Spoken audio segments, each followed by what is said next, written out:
Kainan mo siya. Ayan o. Di ba ganun yung guhit niyan? Ayan. Dito tayo. Pasukan natin dito. Ito yung E160 natin. Huwag dyan. Para makaiwas tayong lumaki ito. Kasi yung pocket, dito tatama yung pocket. Lumaki. Lumaki yung kabila. Bakit lumaki? Kasi magdadagdag yun sa zipper eh. Ayan. Pakainan natin yan. Ayan. Sabi niya, baka lumiit yung sukat. Hindi lilit yung sukat niyan. Kasi nawala siya. Ang pumalit, zipper. Nandun pa rin yung sukat, mananatili. Naging zipper na lang. Ayan, pasukan lang natin.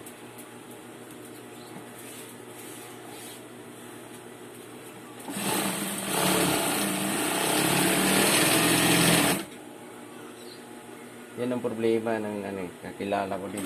Tagal ko ng problema yun kuya. Hindi ko makuha. Nung kumuha sa kanyang tahe, tinuro ko sa kanya. Basta yung niya lang, pikitin nyo doon lang. Ipapasok lang ng gano'n. Oo, ayan o. Papasokan ng 1/4. Ayun na ba yan? Halos. Mahigit 1/4. Mahigit 1/4. Kulang 1/2. Ito, tanggalin muna natin ito.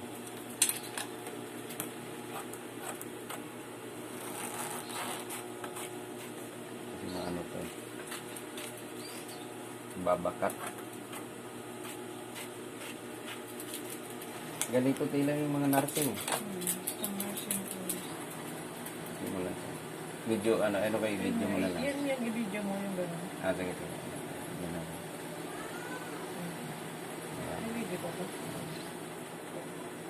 Hanggat ipit ko yung zipper. Yan, yung zipper. Yung zipper.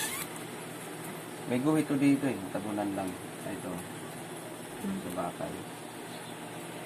Yan. 2 inches yun. 2 inches. Diyan mo rin itapat yung bakal. Kasi kung anong mangyari dito sa pag hindi mapantay, problema din yung pocket niyan. Hindi mo rin mapantay yung pocket. Kapag dito ka, pag kabit mo dito, hindi mo nasunod yan. Kasi ang zipper, hindi mo pwedeng dayain yan.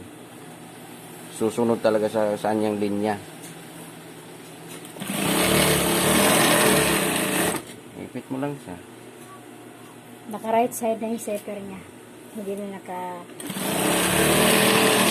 Ang zipper kasi hindi pwedeng dayain kasi ang zipper susunod sa kanyang linya yan ang ngipin.